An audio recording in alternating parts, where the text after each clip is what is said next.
So, what's your name, sir? Greg King, K-I-N-G. Yeah, when were you born? I was born 4/30/49, long time ago. So, who are your parents, or what were their occupations? My father worked for the VA, the Veterans Administration, for about 43 years. And my mother came out of a farm, really, in Southern Virginia, and she raised 6 kids, so her job was us, as kids. So that was their occupations. If you had any siblings, what were their names, genders, how? Well, I have 4 brothers. I had 4 brothers and 1 sister. Sister Pam is still around. I was the second, by the way, in being born, so I was second to the oldest. And I had the youngest brother, Michael, died of cancer when he was only 21. And that was about 1982 or 81, somewhere around there. And my brother Gary, believe it or not, worked for VA. He was my older brother. He was 1 year older than I was. He worked at VA and worked in the same building my father did in Washington, D.C. for the 43 years. He worked there for about 39 years. And I have 2 twin brothers, Joey and John. And John became a teacher and then school principal at a magnet school in Savannah, Georgia area, and now is retired. And my other brother, Joey, he went to work for actually a drugstore kind of thing, and worked there for years, and now he's retired too. What was your family's reaction to you joining the military? Well, begin with, I got drafted, so it's a little different. So it was 1968, 69, early 69. Got the draft notice in 68. Knew I was going to be going into the Army. It was, you could join if you wanted to, but I decided I'd just take the route of being drafted and went in and started my basic training in early April of 69. I think it was 69, yeah. So there was no reaction, really. The Vietnam War was going on. That's where we knew we were going to end up for sure. So, I mean, I don't think they loved the idea, that's for sure, but it didn't bother me at that point because a lot of people were going. Did you have any jobs before you were drafted?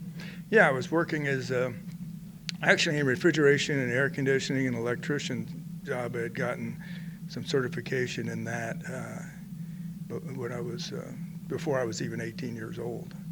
And so when I went into the service, one of the things they look at is seeing what have you done before. And it was kind of different for me because of the fact that they were short of infantry. No matter what skills you had, you were probably going to end up in infantry, and that's where I ended up. Do you have any vivid memories of your training or anything important that happened? I think basic training, it's that first few days of basic training, and I remember laughing at it. Because you get off a bus, you get your uniforms, and the next thing you know, they're running all over the place, and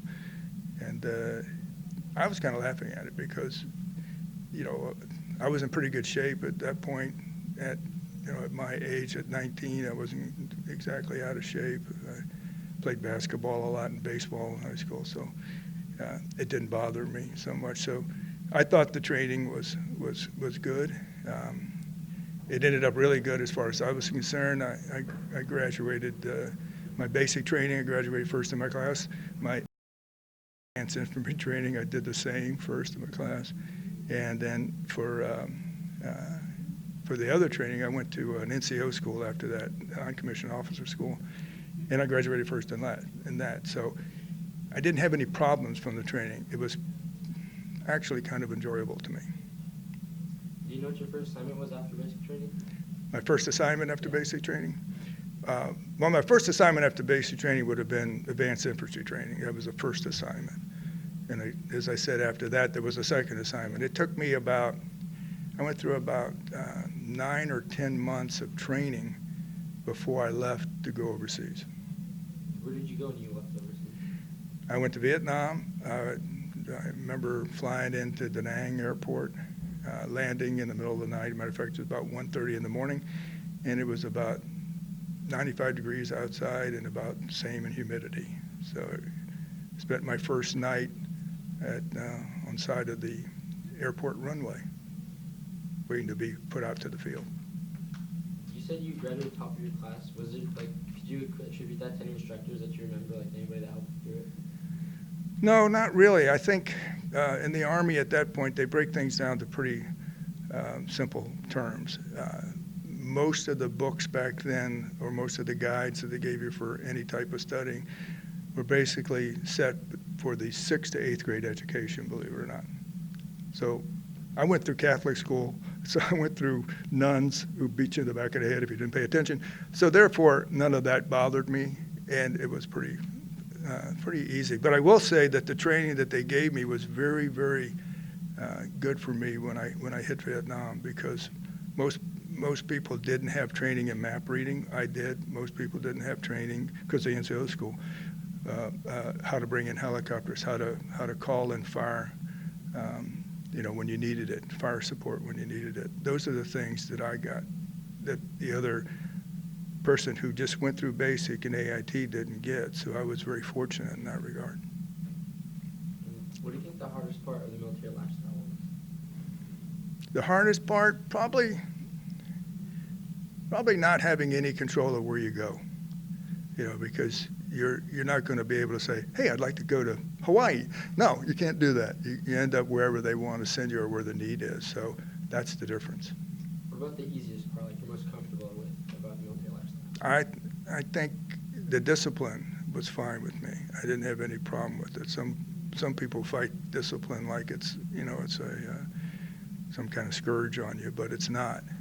Discipline is something that helps you throughout life. I mean, I still make my bed real good in the morning. I still polish my shoes because that's just something you learn, and the discipline is good. It stays with you. So were you in combat support, or combat services? I was in combat. Okay. So how did your combat or the wartime experience change you? It changed me a lot, really. I was there long enough to get wounded, to end up in Japan hospital for about a month, and then Walter Reed Hospital in Washington, D.C. for 3 months before I got out. And I remember how that affects people is, your loss of other people who die, the realization that you're not invulnerable. You're vulnerable. You really are vulnerable. And when you first get there, you don't know what you're going to be exposed to. And by the time you get exposed to it, it's sometimes striking as far as what it does to your psyche on it.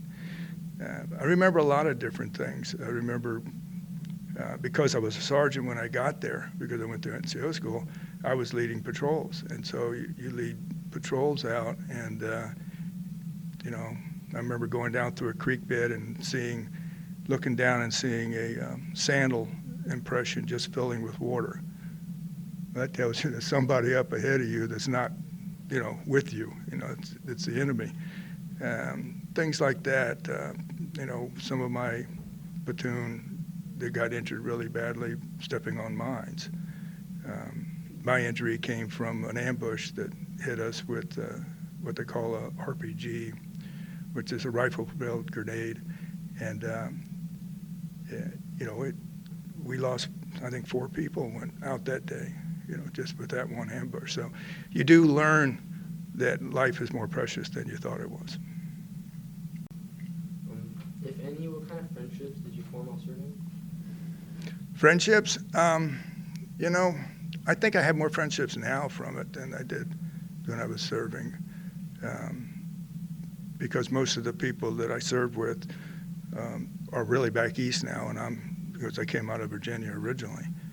So what I have here now is I have the VFW, I have other things that I do for veterans. I get involved in Porterville College a lot with their veterans group there. I think you generate a little bit more now than a lot more now, rather, I should say, than before. And that may be possibly connected to the fact when we came back from Vietnam, we weren't exactly the most liked people in the world, okay? I mean, there were people who just thought, gosh, he was in the military and, you know, I was denied a job one time because I was a combat veteran. Wow. How did you stay in touch with your family and friends while you were in this, while you served? Mainly by letters. It's funny, when you go to basic training in AIT, you're required to write a letter home once a week. And I think that's a good thing, because some people didn't want to write letters home at all. You know, it depends on what they came out of, you know, as a child. But I think that establishes something in you that says you need to make contact with people outside of the military. And the family is a big support group. So letters. I sent letters from home from Vietnam. All through my training, I sent them. And actually, you know, if you ever write a personal note to somebody, I'm not talking about being on a computer. I mean, write a personal note to somebody. It means more to them. Do you have anything that was good luck for you, anything like special to you that you carried with you? No, I did not. Some people did. I think we kind of make our own luck. But no, I didn't have anything that I kept, you know. I mean, today, I still have my dog tags and stuff like that. You know, I feel that is not for luck. That's a remembrance.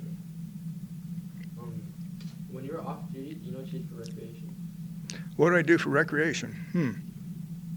Well, let's see. Woodworking I do. I've built a lot of things, house-wise, too. I have a 200-acre ranch with horses and cows and stuff on it today, and I built a barn. I built a big shop. You know, I have a lot of different things that I do to stay active, but actual hobby, I guess it's woodworking probably. Do you know what the best part of your service was? The best part of the service? Well,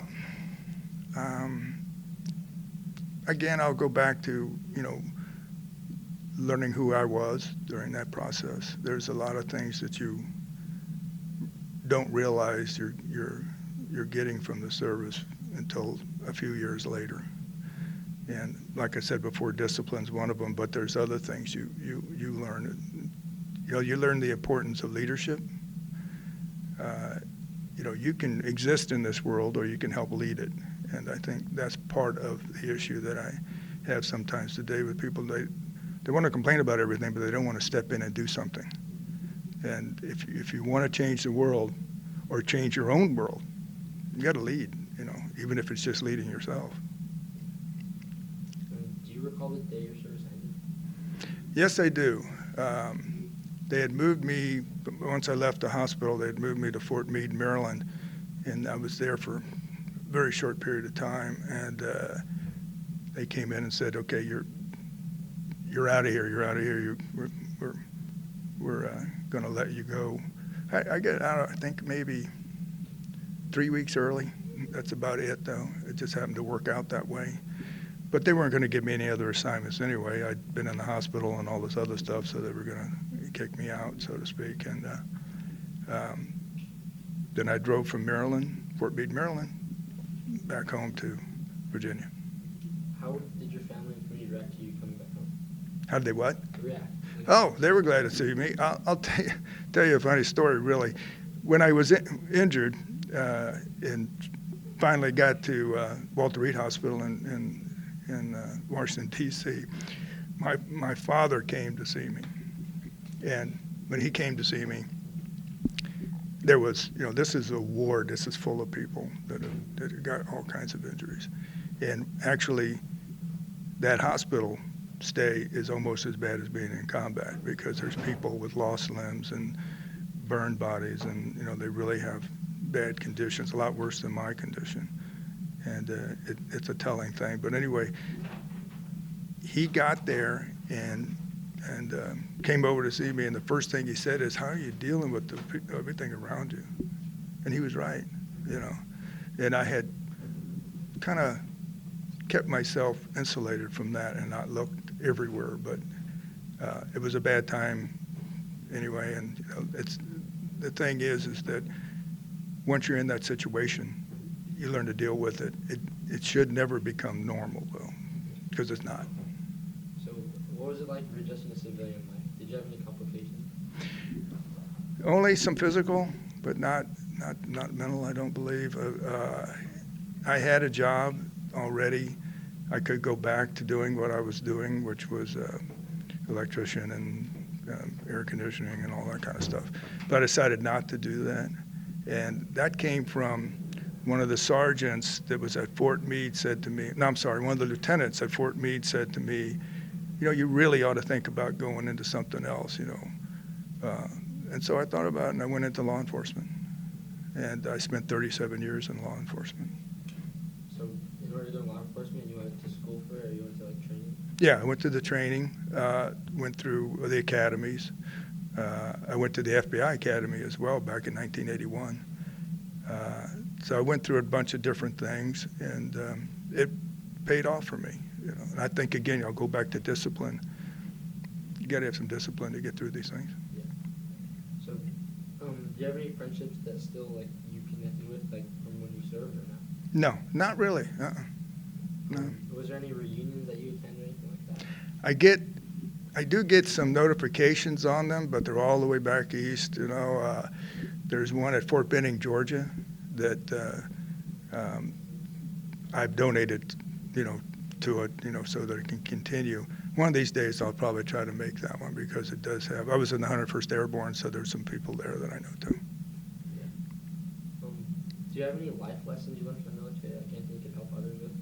Inspire them? Well, I think when you look at military, anybody who goes to the military, if they take the best of it, which is, again, not just the training, but the camaraderie that you get from it and the responsibilities you get from it, you will learn to use that in life. And, you know, you take care of each other.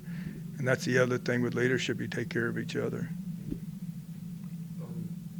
Is there anything that you'd like to talk about or anything that we haven't covered yet? I think you've covered it pretty well. I believe today it is so much different from when I came back from Vietnam that I can't compare the two. I mean, I really can't. It's like back then, you go back, 40 years ago now or more? And you go back to that and you go, actually for me it's 50 years ago almost. And you go back there to that time versus now. It's nice to see you here and everybody asking us questions and thinking about, you know, what does it mean? What does it mean to serve? What does it mean to, you know, to serve your country? And it's an important part, and I appreciate all this you're doing here. Do you have a message you'd like for future generations? Well, think about all the sacrifices that have taken place by the military. I can think back to knowing how many people were either gravely injured or died from serving our country. And that's an important part to remember. And this goes back, I mean, you can go all the way back to the Revolutionary War, you know, and you go all the way through to now, what is happening, you know, with our military today. And the fact that less than 2% of the population ever served. Important to remember. And this goes back, I mean, you can go all the way back to the Revolutionary War, you know, and you go all the way through to now, what is happening, you know, with our military today. And the fact that less than 2% of the population ever serves in the military is important to think about too. 2% of the population protects all the rest of them, the 98%. So, can you get the picture? So, the elementary school students. You want to switch? Okay, sure. The elementary school students wanted to thank you for your service, and they created a little something for you. It's just some papers from. Oh, cool. Thank you.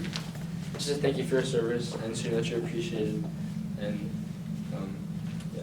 Well, I appreciate just what you guys are doing. Thank you for your service. Thank you very much. Thank you very much. God bless. Thank you.